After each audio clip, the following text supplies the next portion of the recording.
Mangithathi ngithi uGayi njengoba ngisho besina relationship ukuthi ngizomthuma nginika amakhadi ami nani uGayi sekunokunyamalala kwemali imali engazibona engakwazi ukuyitracer ahlini nje ngisebenzisile hawu imali ukuthi ingakanani phela uma usuku unemali ekungenelayo uma urun ibhizinisi suke ke uzobala every cent uzobala ke wenza ibookkeeping yakho wenda ama expenditure but mase ngasabhalansi ke I have to question ukuthi kwenzakaleni iphi imali ukuthi yabo ayaqale kubhuda shintsha okay aphinde futhi sisamfonile kusawuyena uma wengane athi wesisi ngezwe kuthiwa wena wenza u1 no2 no3 sisi amatende ngezwe uyazi indlu lo muntu oshade naye utargeta vele sisebanje ngawo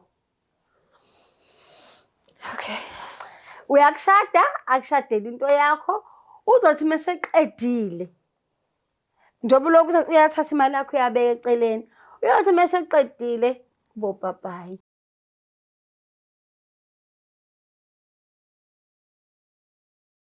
Sanibingelela bonke babukeli beBlack Life TV. Kwesinye isiqephu esithi ngabuyelana emendweni. Nihleli noLungisa namhlanje vasere dadewethu othi nami ngicela uzoshare sami istory Lungisa nithi ukusizwa nami. Unjani sisi? Ngiyaphila. Sacela ubingelela ababukeli emakhaya uzisho igama usho ukuthi uqhamuka kuphi. Sanibonani igama lami mina nguNthabi. Yes. Okay. Ngamusi Sibongo. Ke uNthabi is a lady on 38 years. Uzusipha neminyaka. Ufuna ukuthi basizwe kahle lesi story. Ufuna basize story.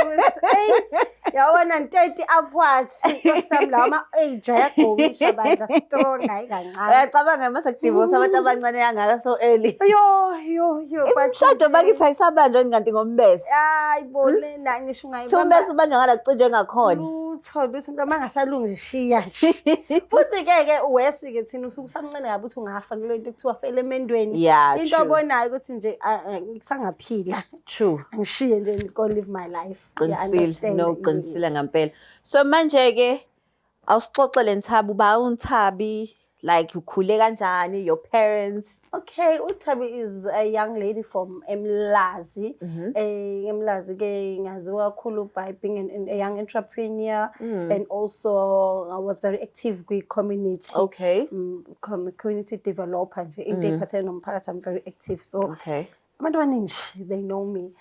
Okay, I came across ukhuleni wami ukuthi okay now uyafika istage la uthi you know what I want to settle down manje. Okay ke kanti ngizoba nelucky. Imake singakafiki kwilucky. uNthabi ukhule nibangaka ekhaya. Are your parents married? Ukhuliswe ibona noma ugogo? No mina ngikhuliswe ugogo isikhathi esiningi. My parents were not married so ngumntana nje ohlala nogogo sihlala nogogo nje sabazukulu and ke ekhaya sikhule yabona into ukuthi ugogo athatha abazukulu. Yes sidale nje sabazukulu sihlala endlini kagogo sibaningi. Ubusho kumnandi lokho ngoba niyazana kakhulu nje thina ngeke usidide nje ukhazi ngiyazi ukuthi ayike sibantwana bese nje sike ngoba sikhule ndawonye so ke yeah. So manje ke uhusband uhlangana naye. Uhusband ngihlangana ngokuthi njengoba ngishilo ukuthi I'm an entrepreneur.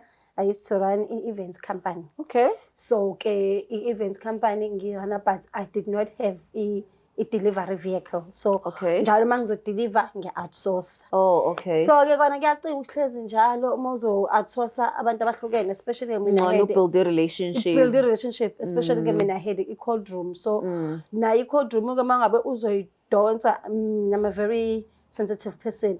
Omunye bokumbona uma ngabe driver edonsa cold room uvela ubona lo ngiyagcina namhlanje. Plaza Emlazi ke kunama hams. Lo ngiyagcina namhlanje nje umqasha. Next time lutho kodwa uyithulele. So go guy ke I think one of the things ke attract ukuthi delivery guy but he was very careful. Umhema mahamsazi. Yabo so umuntu okuphathela kahle into yakho uthi okay. He's very careful. Uma ezoyidonsa beka lapho mase sifikile lapho kulowo muzi loyo ayipake ngendlela and kuze kuvele ngathi vele because uGayi. So it was in the way he handled this in. Yeah, he handled things nje ngendlela. Wasubona ukuthi angakuhandlisha now. Me and my matters can handle very well. Ngithole kodwa ngithi okay, nakazasho lutho vele. Usahandlisha nje. Ngithi okay, guy uyahandlisha. Money wise sesifike kuyisikhathi kwi-relationship la ukuthi khona noma ngayiko ngidilivela ngingekho uyakwazi uthatha imali yami athembeka ayifake kwi-account. Like building a trust. Okay, trust wise. Money wise ureliable ngithi okay ayike. La tick kodwa ngiyithulele. Kanti ugayi uzogcina. Girl manje ushaya ama tick engakasho lutho. Akakasho lutho nje noma ngazi ukuthi kwenzakala. Yabona lento e-natural nje senzakalela. Wena ucela ukuthi amazulu akuphendulile namhlanje. Chayila Nkosi. Vele okunye ku right but khona lokho obonayo ukuthi la standard list sami lesi. Okay. According to my standard list ke ngibona ukuthi okay tick. Hayi ke ngithike kubhuti. Kubuze ukuthi ubhuti approach yakhe. Kubanga umuntu ezothatha isikhathi esinganani nje. Into yakho yashesha. Wesike ngumuntu ama events so ke ode khona nani wathi fike ekhaya. Ngiyazenza lezo zinto yena mezokhokha inkomo. Thatha delivery guy. Angazi ke sihlaleke kuphela unyaka 1. Wait. Ima, I just want to know, how did he propose? Phela you just usanda uchaza umuntu owazi ukuhandlisha izinto zakhe. Who knows how to handle his business? Yo. Cha. Ngikwazi ngolo muntu who knows how to handle his business. Like again na wenzana kase proposer. How was the day? Because I'm sure you even remember the smell. Ubhuti uyayithanda ke bandla. I not a day njoba sifike sideliver alukho nolodo usuka kafika kumina engagezile enganuki kahle. Nje wenza sure ukuthi uclean naye futhi unuka kahle. Okay. Kuze kufike isikhathi la. Nalento yabona ke yamama. Mama manje mama. Kodwa ngithi ngoba vele umuntu akakasho lutho lo mama vele la ngoja selokishini. Iyona vele. Kodwa lo mama. Kodwa phela lona iyayithatha differently. Yes. Isinka ngenye indlela yona. Iyayisho yona. Uyawuzwa lo kamakhelana umama. Kodwa lo unendlela ukuthi gqingayo. Hayi ke ngelanga ngafika ngithathe kuse ebusuku athi ngila ngaphandle ubhizi ngoba yazi ukuthi lo weekend ngangabhukwe endawo ngifree. I went for a drive. Why says neschedule sakho? Wayazi phela wayicheck ukuthi mama uzongidinga kule weekend ngihlela izinto zami kanjani ngathi hayi phela le weekend. Apart from ukudeliver khona umuntu umsebenzi oseceleni ayenza. Wakhe he's just a delivery guy naye uyayenza on his own. Oh okay. Yes. So ke naye ufree nakhe. Okay. Ngithi naye ayikho inkinga ngafike kubo ukuthi nje uzongithatha ukungiphelezele ayisambe. We went for a drive kugayi yakhe waproposa lapho ke.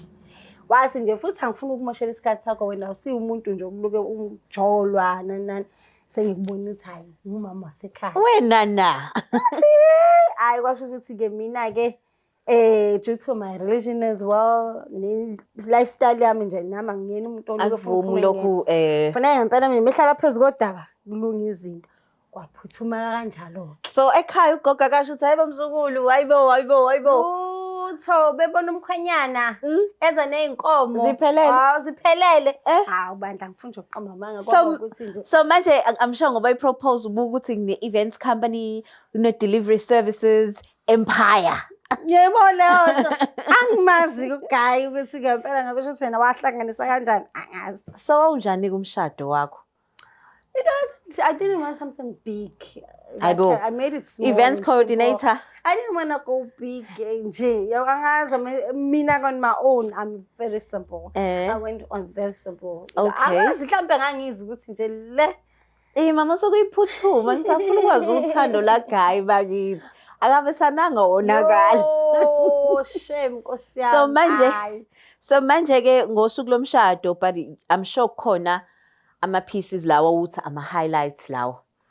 Lutho lento ke kuthiwa ama red flags. No ngisho highlight yomshado ukuthi yabo ingubo I loved my dress. Ke mina everything was tick top tier. Yonke into photographer was the best. Client ngikhona kwi industry so ngiyabazi abagudi ngiyabazi ababhedi so nje photographer was the best. Makeup artist was the best. all through ngisho uMC wosuku nje hayi noma ngimdalule phela igama ngoba i-celebrity kodwa nje kwakuyi-celebrity. Phela ngenzela free of charge because ngoba phela kwi-industry. liyangazi. Okay guys, ngiyacaca ukuthi nathi fanele singene kwi-industry ukuze sithole perfect ratings. Manje ukwazi abantu angifuna ukuqamba amanga kumnandi nje ukwazi. So manje-ke usenishadile-ke phelile-ke manje i-event imicimbi phelile kunjani-ke manje emzini? Okay ke firstly I think enye yezinto eyenza ukuthi ingasheshe ukuhlanganisa ukuthi asikwazanga ukusheshisa sithi move in together. Oh okay. Yes, because yena kwakusafanele ahlale kubo and kubo kuney'ngane ezama-offenses ayisho usisi wakhe. Okay. Washona washiya iy'ngane. So wangeke ukwazi ukumuva in uhlale ekamereni lakhe? Noba bebaningi kakhulu, so-ke ngathi no it's fine, we will sort out besakha kahle kahle we're going to build. However, I was always there. Bengihlezi ngivakasha. Shade nje futhi mina ngokuhlala due to the arrangement. Okay. Yasekhaya ngathi mina no angifuni because ingane ziningi ngalendlela ukuthi vele nespace asikho. Okay. Yebona futhi ikhulile kuzona ingane ezincane. Okay. It's a young adults. Okay. So ke sase sithole site, so we're still building. Yes. So ke ayikho. So manje ima ngicela ukuphula ulimi lapha ekhaya uthe uhleli kakhulu nama offense ingane zasho sisibaki. If yena move out zayizosala noba. That's the thing. Bengekakwazi ukuthi a move out ngaleso sikhathi. So bekufanele kuphinde ku-arrange ke nalento ukuthi uma wakhe abuye azohlala nezingane nangani noma wakhe nabe umuntu obeganile. Oh. Noma umfelokazi kodwa ngeke kube lula ukuthi happy abazomamba semakhaya. Yeah. So besakule arrangement. Okay. So bathi-ke kuleyo arrangement leyo setting yenu ke ube umuntu onjani umshado wakho ubunjani? Noma upicture isho uzongena emzini wakho ukuthi ke uzoqhubeka ukuphatha kanjani? Kumnandi nje ayikho into nje etheni bengafika ngisho nango-12 ebusuku. Bekufana nokuthi kukwami. Bengafika ngisho nango-12 ebusuku anytime I was always there. Okay. I spend most of my time khona. Uma wakhe ke yena wawumazi wawunayo relationship naye? Yes, uma wakhe nje umuntu naye umama nje labo mama basekhaya, very warm mother nje. Bathi-ke engakusho-ke ukuthi omama bayavalela. Engakusho. Asithi no comment. Ukuthi la ifuba zabo bayakwazi ukukhiya. Balahla ingidi bayiphosele. So mama namadodana. Angeke ubenze lutho Nkosi. Ngeke sekuthiwa omama namadodakazi ngithi no. Leyo nje. Omama namadodakazi kwesikhathi ubabona sebexabana ayikhiphi indaba. Ngithathe nyasho ukuthi uyakwazi ukujikela uthi uyabheda njalo wena. Mawufebela indoda uthi uyabheda njalo wena ufebela indoda wena. Kodwa omama namadodana. Kodwa omama namadodana. Ngiyachazela. That's a story for another day. Story for another day. So hayi ke impilo ibe normal ngibe right. Show 3 years ngene call. Uma ngene call kusisi. Sawubona hayi phendule. Wawangitshela ukuthi wakwathana nentombazane bahlukana intombazane apparently bithebenzisa imithi warawara ngathi hayi okay. There's 2 sides to the story. Yes, there's always 2 sides, okay? Ngibezwe futhi baxabana over the phone yabo nje ukubona ukuthi umuntu hayi lo akasafuna ngempela ngendlela athukwa ngayo but ngingangifuni ukuyingena. Because I don't know ukuthi kwenzakalani phakathi kwabo. Hayi usisi shothi agcine ithola inamba yami somewhere somehow. Angifonela athi wesisi ngiyeza kuthiwa wena ushade no baba ingane yami. Baba ingane yakho. Athi baba ingane yami lo shade naye sinengane and akagcina ngoba nengane ngalesikhathi ezohlawula ekhaya walobola ngoduso. Uyithatha phi inamba yakho ingane ingakanani ulotsholwe nini ufike nini ukuphi yena? Angimazi ukuthi inamba yami uyithatha phi ingane ngaleso sikhathi yayikade nonyaka nohalf. Nina seninesikhathi ngani 3 years? Thina sesino 3 years. Ingane nonyaka nohalf. Lo muntu usehlawule wazwa lotsholwa. Shuthi yenzeka yonke lento ngikhona. Hayi ibe khona into kufike kushisa amehlo nina ngibuye ngithi hayi be strong. Le kade uyisho ukuthi ke umendo ke ngesithu ke bathi ke umendo ke ubamba la kubukhali khona. Hayi ngibuye ngibuze ubhuti athi ngakutshela ngathi lo mefoni ungabe umathenda ungamphenduli wara. Ubalekela iy'ndaba zakhe. Uzokubulala uyathakatha loyo. Bonke angicreate isitori sokuthi le ntombazane nje vele ngumuthi. Lapho wena mawumuza efonini uyadelela kunjani? Kade la ngusisi yabo. Usisi nje wayipolite awufunqa amanga. Futhi to a point ukuthi uma ungasiyo umuntu othanda ukubreak imizi yabantu, you would feel guilty ukuthi hawu Nkosi yami naye phela umakoti kulo muntu. So naye should sengifila ngathi naye umlimazile. Ngimlimaza naye umshado wakhe nayo ingane. Thina ngaso isikhathi asinayo ingane. Thula kuzozwakhe. As soon as ngithola ukuthi usisi uthi unengane sisaxabana ke nobhuti sibanga udaba la sisi nami ngivele ngithola ukuthi ngikhulelwe.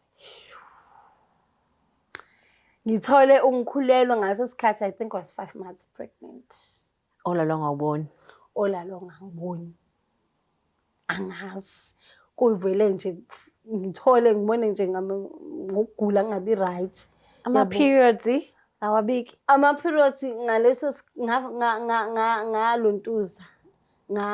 Isikhathi esiningi ngithatha amaphilisi. Because I hate blood. So njani isikhathi esiningi vele ngisakujwayele. Kwakhona iphilisi eligejayo. Shothi iphilisi la idecide ngaleyo nyanga ukuthi lutho. Hayi ke. Ukuthi mina ngibe neconfident ukuthi mina vele ubhuda yikho into esihlanganisa kangako because nginayo ingane kanti lutho ke. Ingane isikho. Ashintsha udaba. Ayi ngibe sentweni ethu sisi naye kodwa ula akahlehli emuva. Umendo wakhe lo and uma ebala iminyaka ke bona before indaba zamalobolana nokuba nomntwana bona ke ngathi bano 8 years.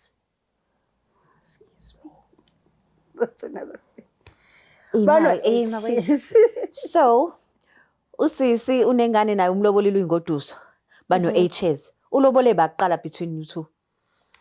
Angimazi ngoba ubhuti uphika yonke into ngathi mangimbuza wathi ngamlobola ngemali yakho. Wena wamlobola uvela athi lo mfazi shuthi walobolwa yimini wayivela asho njalo. Okay, qhubeka nodaba. Uthi walobolwa yimini until ke nami ke I went on being in IO nami ngaba IO nami ngenza my own investigation. Why investigator man? Nami nje ngayi private investigator ke ngayenza ke hayi ngathi ngathotha impela usesiqinisile. Even though angibuzanga yena but ngathola somehow. Ayike ngidecide ukuthi okay yazini la ngingene sengidecide ukuthi I want to settle down. Ngiyabona manje isikhathi sihamba phela masuthe la late 30s ngale ka 35 ngisuka ilanga selosithele. So sefuna ukudecide ukuthi ufunani.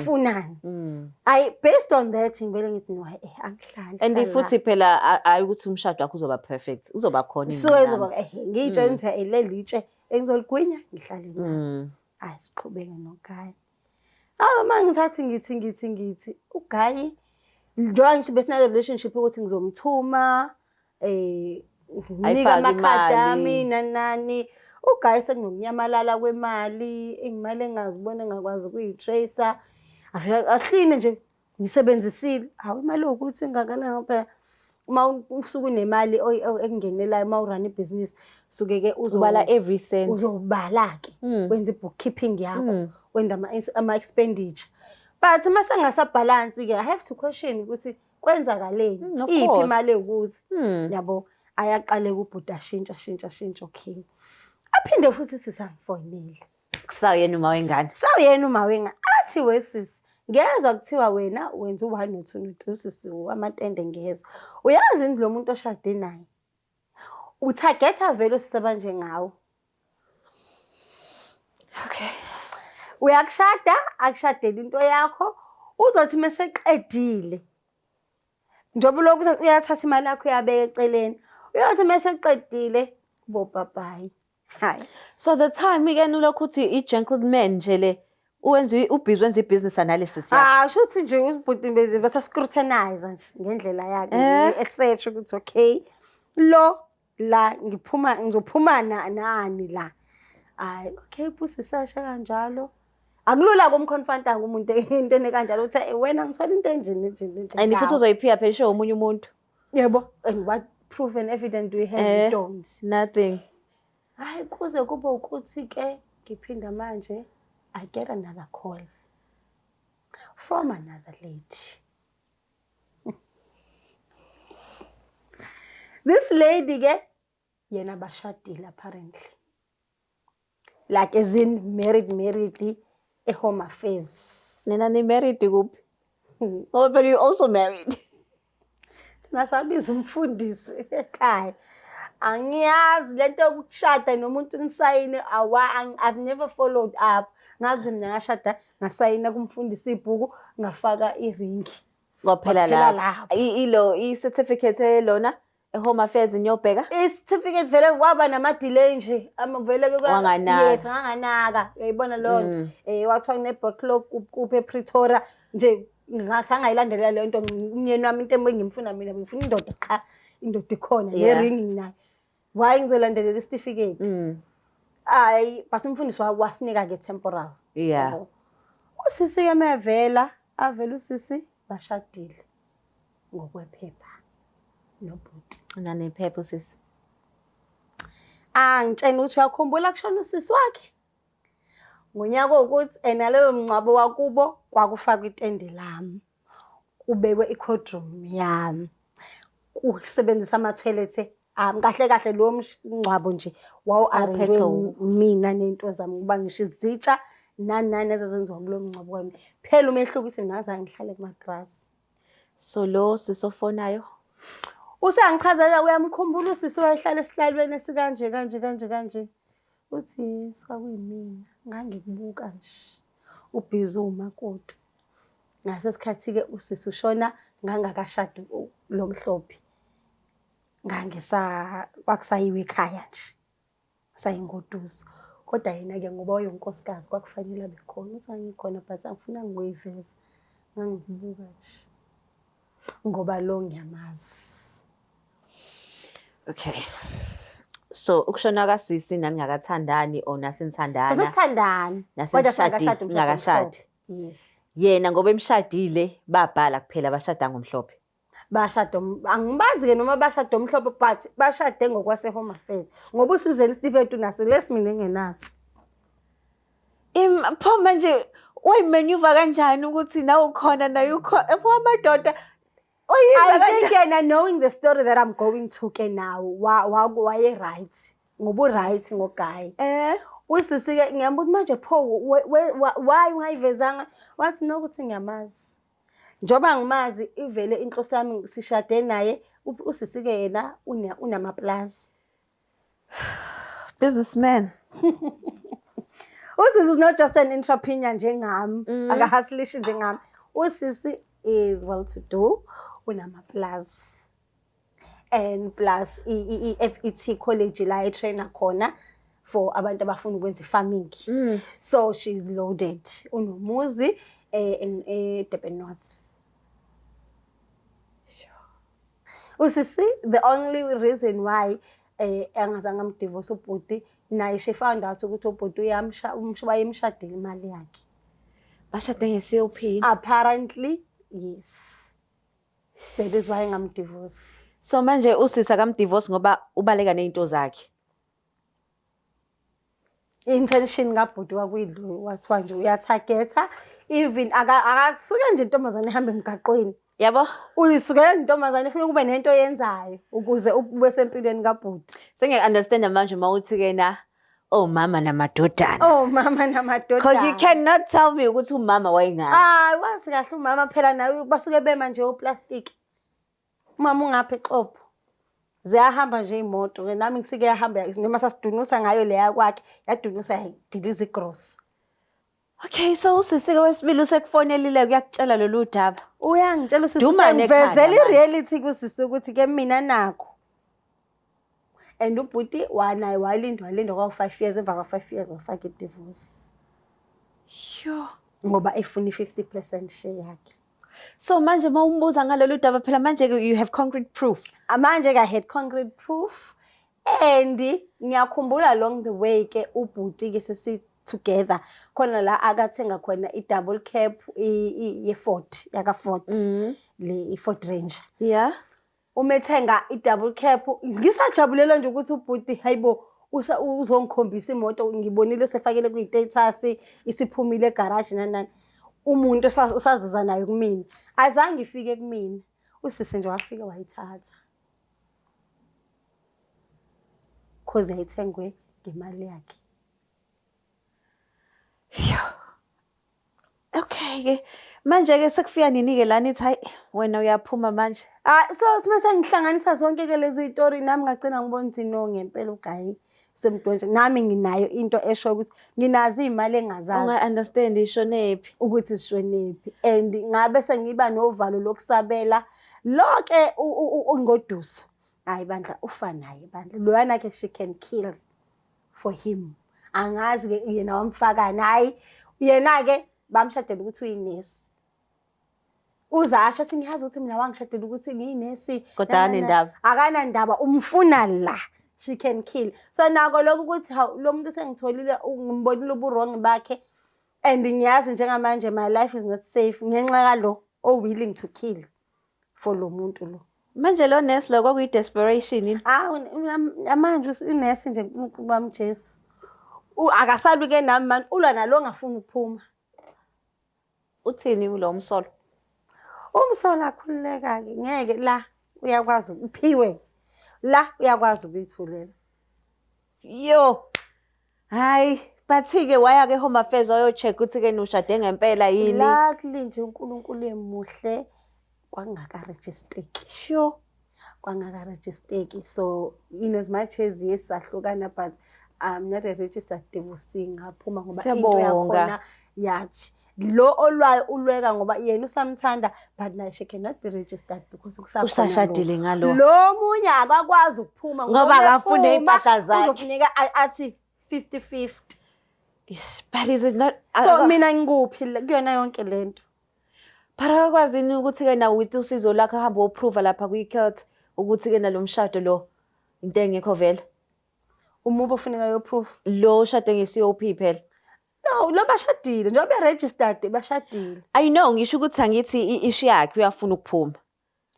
Uyafuna ukuphumile ngoba vele ba separated abahlali ngisho ukuthi with your help akwazi ukubuild up icase ayopresent ecourt ukuthi lo muntu deserve lutho from me. Separation yabo unfortunately kufanele kube formal divorce ehlukanisayo vele because kukhuluma amaphepha enkantolo. Yo, I shame. Yo, so njengoba bashade nje in community of property fanele behlukanise. I got I'm sure there's a way ngeke. I personally angeke ngalala ebusuku ngibheka away. Wazi nami nkosami ngaba nayo into yabo uma sengilandela umlando ukuthi mina lo ngangifikile ngishona ngasho manje naye angimazi ke noma esadini kalove usakhona yini. Ngoba yonke lento mina nje personally angikwazanga ukubezela zonke lezi zinto. Naye ngiyazibuza ukuthi kwakuthi uthi no ngafika ngoba ekugcineni mina umfazi wephepha. Bonke ngiyababuka nje yani uthi nginibuka nje lonke ekugcineni mina umfazi wephepha. So manje ke tell me Nthambi usukuphi manje, are you dating, are you seeing anyone? Currently cause unfortunately ke na kwafika no COVID affected business.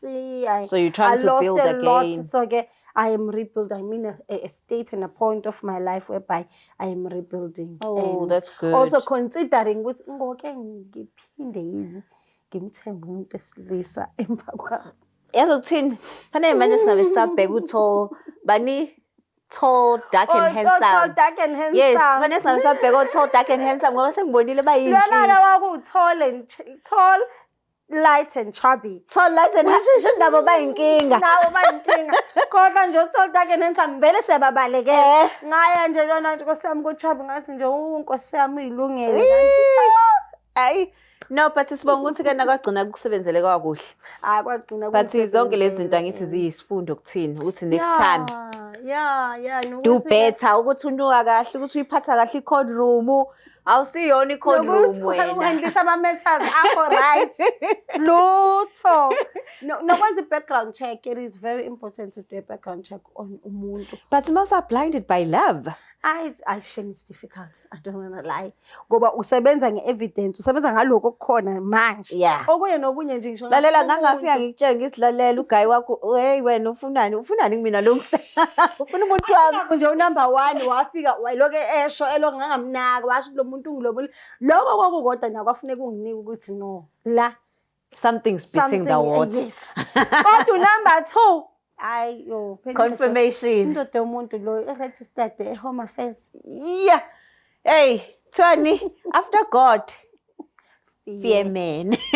No, after devil, fear man. Banempondo engaphezulu kwakhe. Iyo, hayi ngiyayizela babukela emakhaya ithi ngabankulu ngabe sazekeka. Hayi uNthabi, hayi ungiqeda amandla namhlanje xa senza ama background check. Abantu abafike nama reference from their exes manje. Fika ne reference from your ex ibhale nje ukuthi lalela uright lona or unjani. Njengoba ufuna umsebenzi ngithi siyadinga ke reference. So Black Live TV sinthanda kakhulu siyabonga ukuthi benini nathi. Please don't forget to share, like and subscribe. It's the Black Live TV.